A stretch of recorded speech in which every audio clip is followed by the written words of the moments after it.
Today, the word that I have was leadership. And the idea behind this is, what type of leadership do we need these days? What does Christian leadership look like? What do we expect from each other as far as leadership goes? What do we expect from our church leaders? What do we expect from our work leaders? So it's about a 4.5-hour lesson that we're going to put into about 30 minutes. So we're going to kind of do the best we can and just maybe have some open dialogue. What I hope today is that we can help each other. This is going to be a lot less about biblical lessons. We're going to tie some of those in, but what I want to hear mostly is from you all. And I want to hear either validation or invalidation of some of the research that's out there, and let us know how what we know about leadership today ties into what we expect from our leaders here at Homewood Church of Christ, or maybe even in the community. So let's begin by giving you this handout that I gave you. Let me just ask you where this comes from. And we were going to do it as a group activity, but due to lack of time, we're not going to do that. And I think, do they make their way all the way around? This is a study that was done, and there's a gazillion books on leadership that are out there. One of my favorite that I constantly use and will always reference is called the Leadership Challenge. There are certain books out there that span the test of time. Dale Carnegie's How to Win Friends and Influence People. Stephen Covey's 7 Habits of Highly Effective People. Okay, this one is in its 25th anniversary. It's called the Leadership Challenge, been around forever. And Jim Kouzes and Barry Posner work at the University of Michigan, and they do this research on leadership constantly. And here's what they have found out through their studies over and over and over. The question that they have constantly asked is, what values, personality traits, or characteristics do you look for and admire in your leader? So take a look at that left column there and look at these 20 or so different leadership traits. If we were in a true training class, what I would do is I would have you pick your top 4, and then we would get into a group, and we would then have the group discuss which 4 are most important. Now, you can look at this from different points of view. If you're working right now, if you have a manager or a supervisor, you might think of them as your leader. And you would say, what are these 4 traits that I look for in this leader? If you're thinking in terms of the church, you might say, okay, hold on a second. In my elders, in my shepherds, what are the traits that I think are most important for them to lead me? If you're retired right now, maybe you're thinking about your community leaders, people who you elect. What are the traits that are most constantly valued by people? And what their research has shown since 1987 is that no matter what the demographics are, no matter what country that they're in, no matter where they do this research, they have found that the same 4 traits jump out year after year after year across different countries, different cultures, different ethnicities, hierarchies, gender, education, age. They found that across the board, there are 4 that just jump out and get the highest scores. Okay, just looking at the column right now, just somebody shout out a couple that you think, you know what, that's important to me. Okay, honesty, absolutely. What else? Good. Intelligence. You like the fair-minded people. Not someone to inspire me. Caring. Competent. Do they know what they're doing? Absolutely. Someone who's dependable. Yeah. Self-control. Good. Tie that into a good. So all of these are good. Don't get me wrong. All of these are valuable traits. But what the research has shown is that they're actually listed in chronological order. They're listed. It's kind of a trick thing that we do in our training classes. The top 4 have gotten almost 60% of the votes since 1987, and their 25th anniversary book just came out with the 2012 research, and it also validated the same information. So what it's saying is, at the end of the day, whether you're in business or you're in private practice or you're in a church environment, we are looking for leaders who are honest. We are looking for leaders who are forward-thinking. We are looking for leaders that are competent, and we are looking for leaders who are inspiring. So if you walk out of here today with nothing else, and you say, I want to lead a Bible study class, I want to lead people to God, I want to lead people in my organization, I want to lead people in my community. If you can just work on these 4, 9 times out of 10, you'll get the respect that you need, and you'll have people who will willingly follow you. They won't follow you because they have to. They'll follow you because That's what they want to do. So I thought we'd just take these four for the next 20 minutes or so and break them down the best that we can and talk about them as how they relate to the church, how they relate to our organizations, how they relate to what we're looking for, just in our lives. So the first one's honesty, okay, which is always pretty simple. All right. This is kind of a no-brainer when it comes to how we should be acting on a daily basis when it comes to honesty. But what does it really mean? Take a look at this video. This is a guy up in Coleman, Alabama. This is his commercial. You may have seen it, and he's going to be honest in this commercial for his organization. So let's take a look and see if this is something that we appreciate or not. Hi, I'm Robert Lee. I own Coleman Liquidation. I sell mobile homes. I'm not going to waste your time. I'm going to tell it just like it is. These are mobile homes, not mansions. They come in two pieces. If that's what you're looking for, that's what I got. They're used. Some of them have stains. We cover that up. She decorates them. She sells them. These guys help me move them.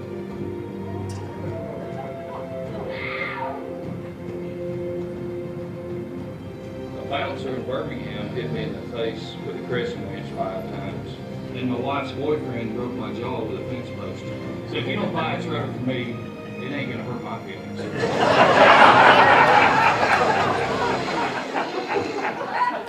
Come on down to Coleman Liquidation and get yourself a home. Or don't. I don't care.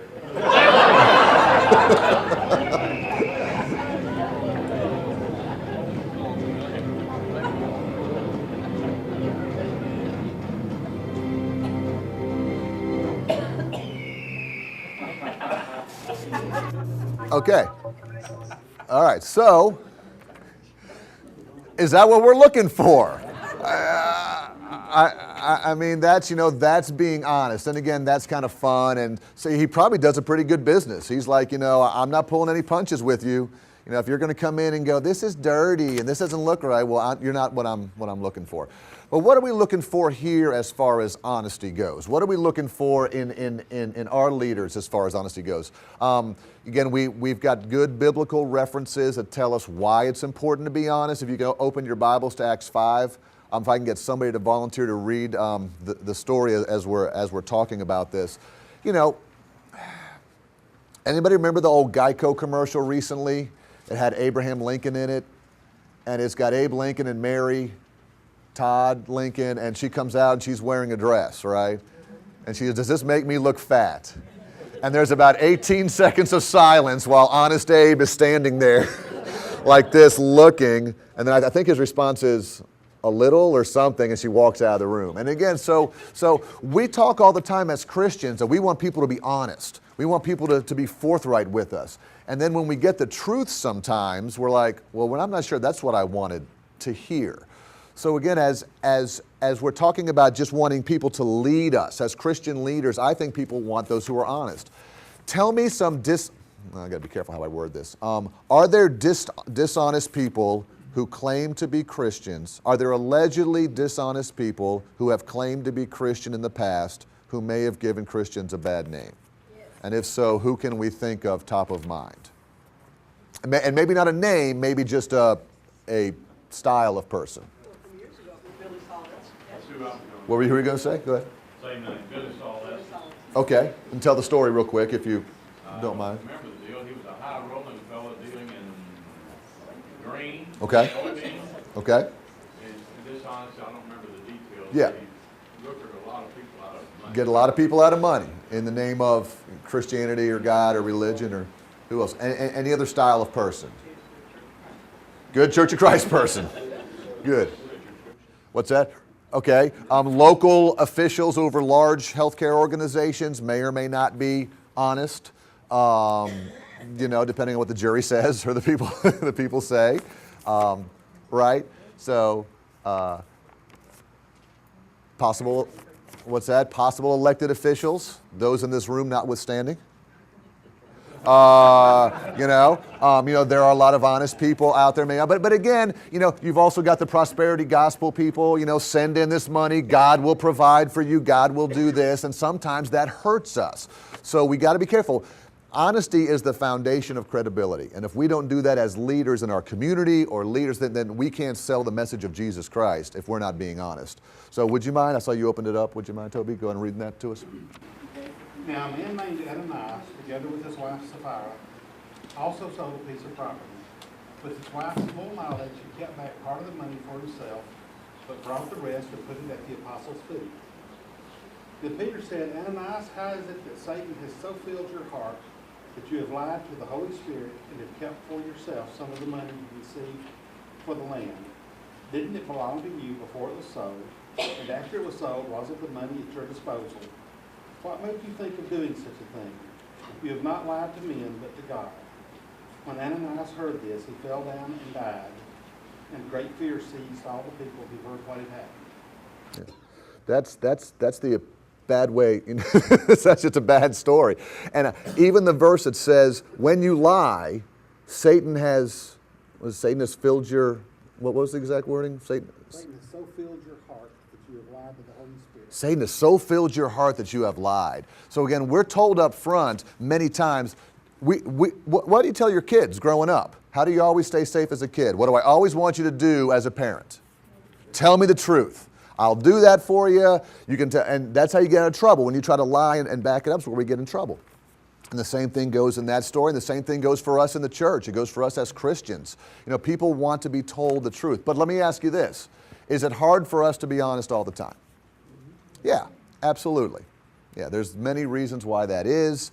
We don't want to hurt people's feelings. We want to say the right thing at the right time. So there's different types of honesty. We're talking political, am I skimming off the top honesty. There's the Abe Lincoln, does this make me look fat honesty. But then there's also just the honest word of the Bible, the honest word of what Jesus tells us that we need to be focused on as well. So we want to be careful again and just always being open and honest with people. Yeah. Being honest with ourselves is a big problem. We rationalize and make excuses. Absolutely. And we need to, start at home.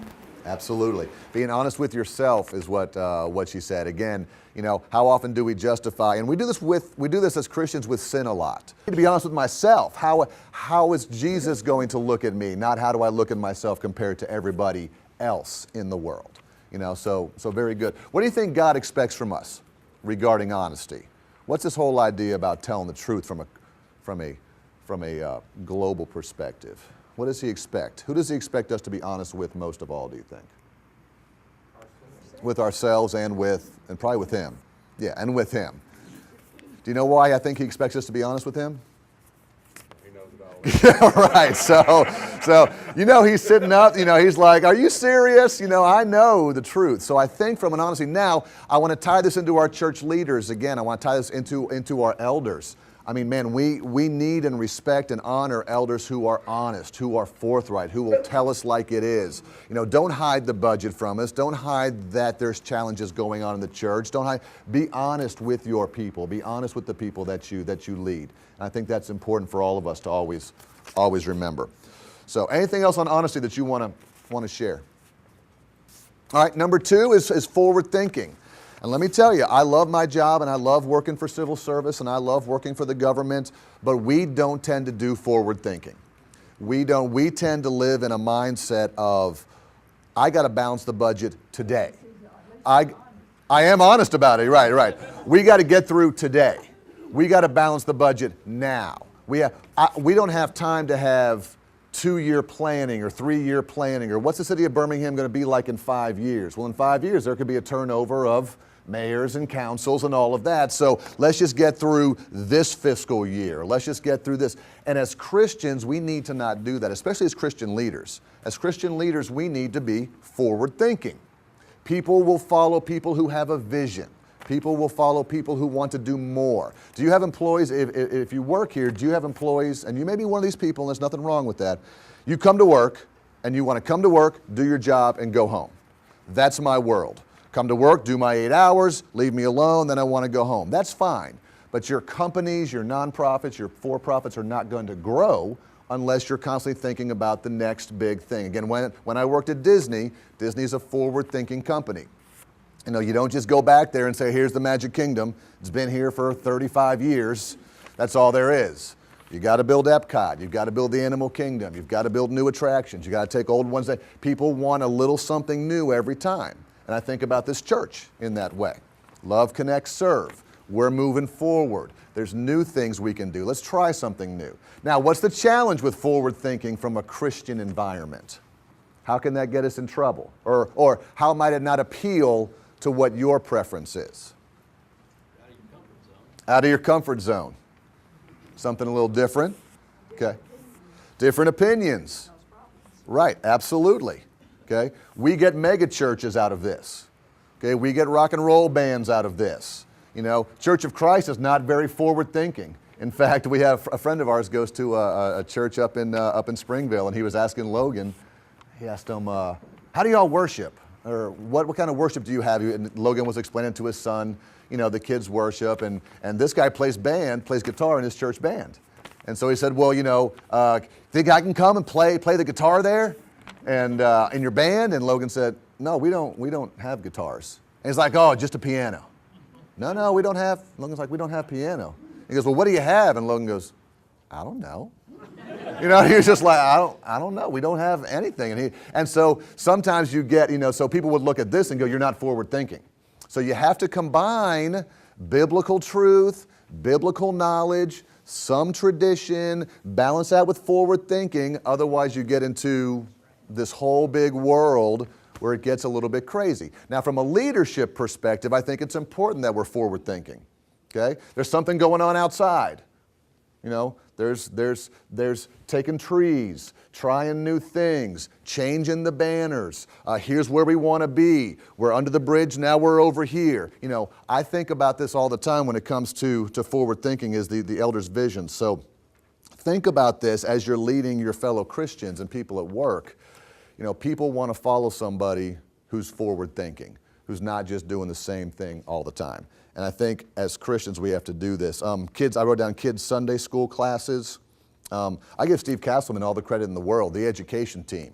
You know, have you ever been involved in a church where, what's coming up on the next education quarter? What the Sunday school class is going to be next fall? I don't know. We still got about a month. We'll figure that out. You know?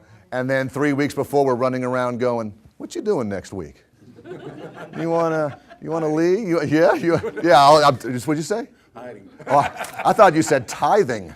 It's like, for a full week? That'd be awesome.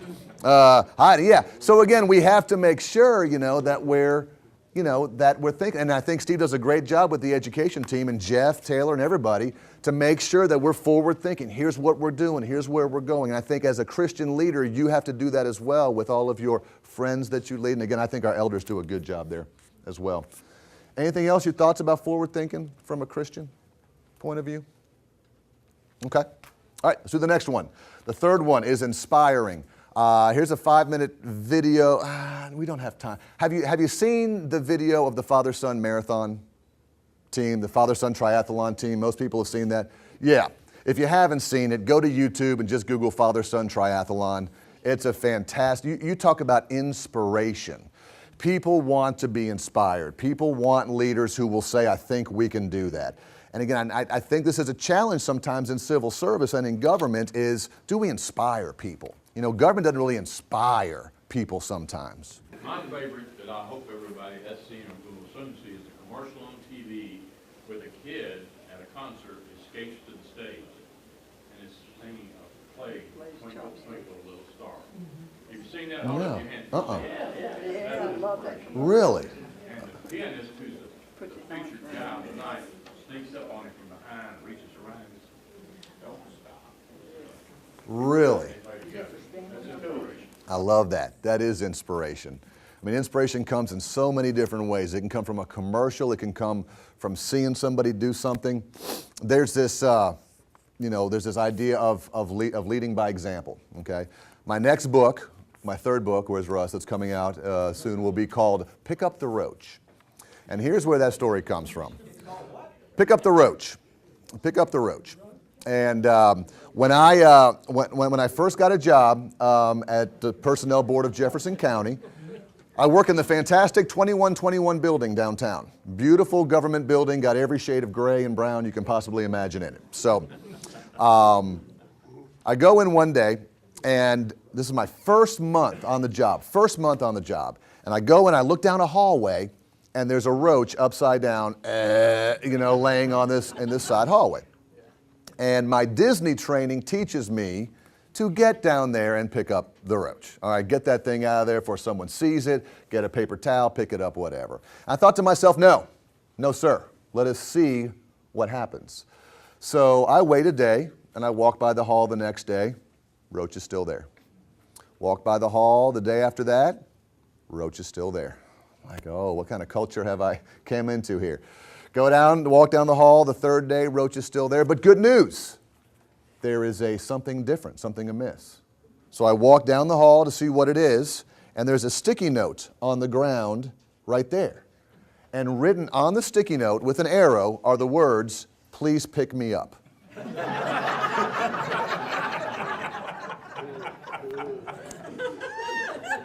So someone has taken the time to write the sticky note and do that, but they don't take the time to actually do the job itself. And that's sometimes, what's that? It was a woman. It was a woman who did that. I'm not touching that. I'm not going to do that.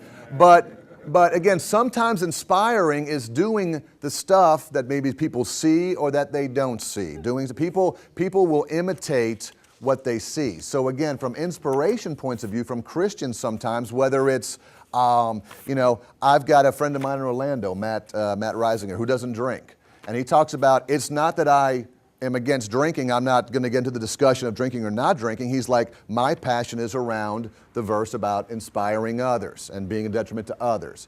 And when he tells people that story, people just buy into that. They're like, man, he is so inspiring about, I don't want to be a bad influence on others, that it inspires other people to do the same.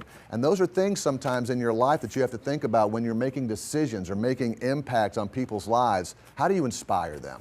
How do we inspire them? And we've got, all of us have favorite Bible verses that inspire us. If you all remember, Tim Tebow, God bless him, when he wrote for the national championship game, John 3:16, under his eyes on the little eye black during the football game, that became the most Googled event for the next 48 hours that most people had written down, what does John 3:16 mean? So again, we can inspire people in very subtle and very different ways to do things.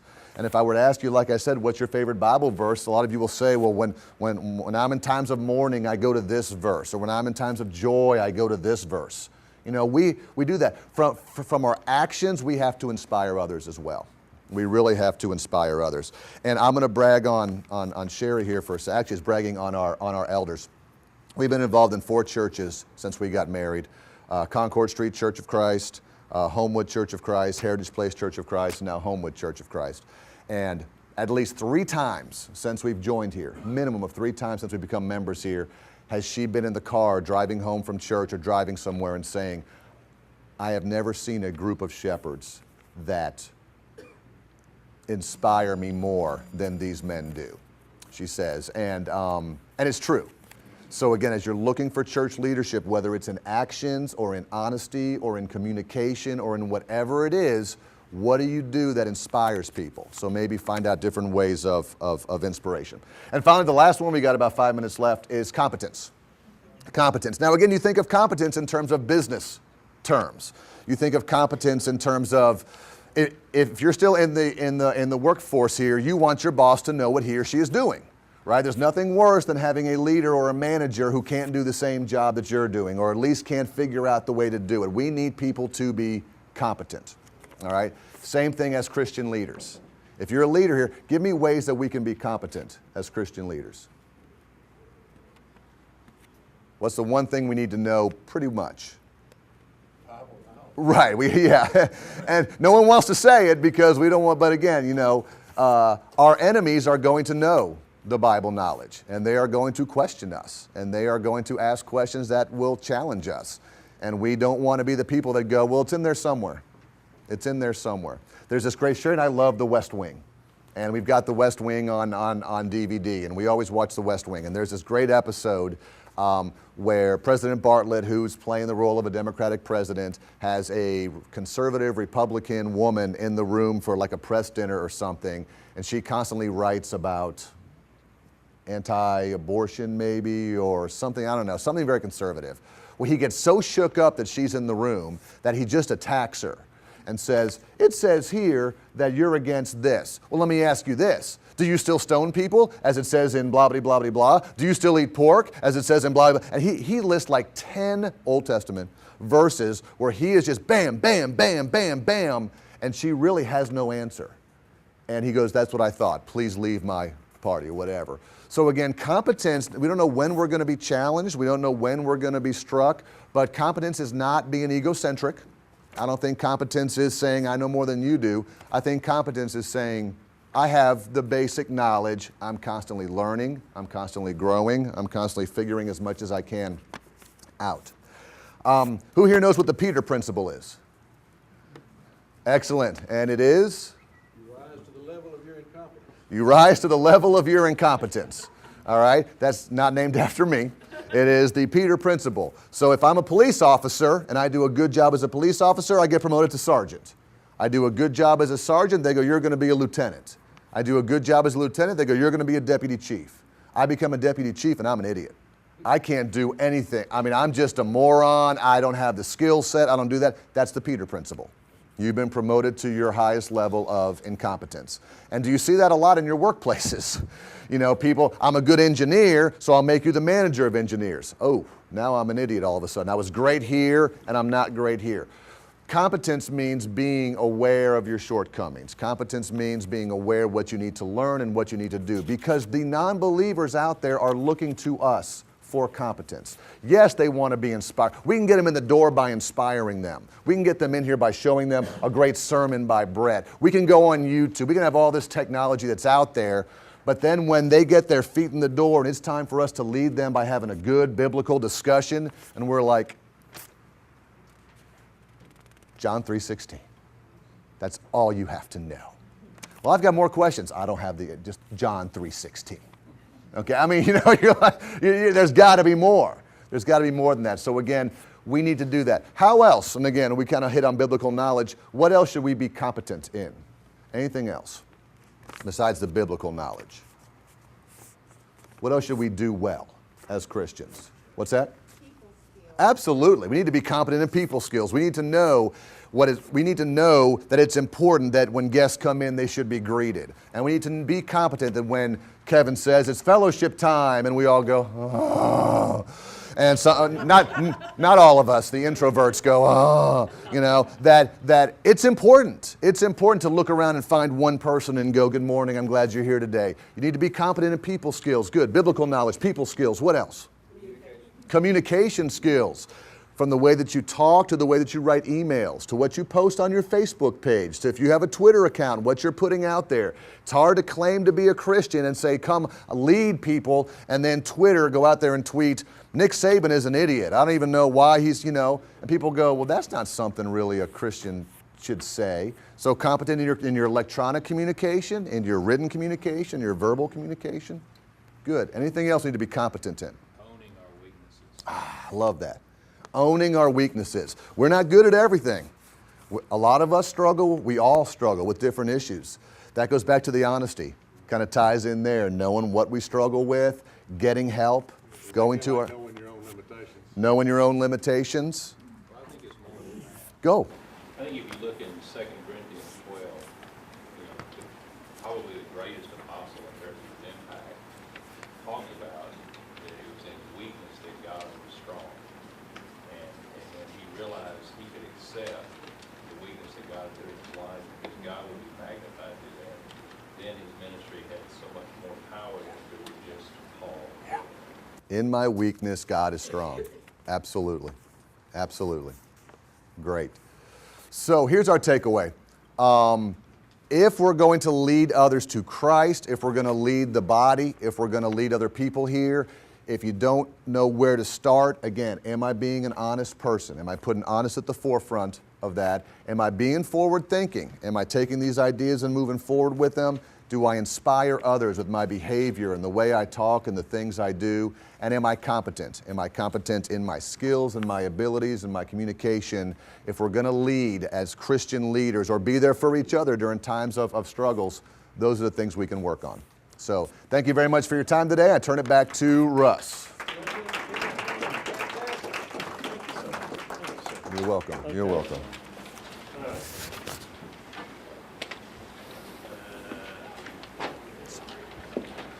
So we are on, each lesson will be on YouTube. You just look up Homewood, all one together, Homewood Church of Christ, in a space, encouraging words. And you can find, there'll be 3 lessons, count this one. David has figured out how to do it right. There is a group on Facebook, Encouraging Words Homewood, AL, Alabama. Today, we learned honest. There are 4 characteristics of leadership. I'm sorry, I'm getting coached over here. Honest, I know, you're going to get a lot of feedback. I know. Forward-thinking, inspiring, competent. We saw who Robert Lee was at Coleman Liquidation. I'm actually going there this afternoon. We learned about Acts 5, 1 through 5, honesty. We know that forward-thinking people are people. We know that people will follow people who have a vision. We know Disney's a forward-looking company. Forward-thinking people, though, can put us out of our comfort zone. Inspiring. Look at the Father-Son Marathon on YouTube. We know that Pete's 3rd book will be titled Pick Up the Roach. And on the cover, there'll be a dead roach, and there'll be a sticky note that says, "Pick me up." People will imitate what they see and then comment. I have to have basic knowledge. I have to be aware of my shortcomings. I have to have people skills and communication. Let's hear it again for Pete.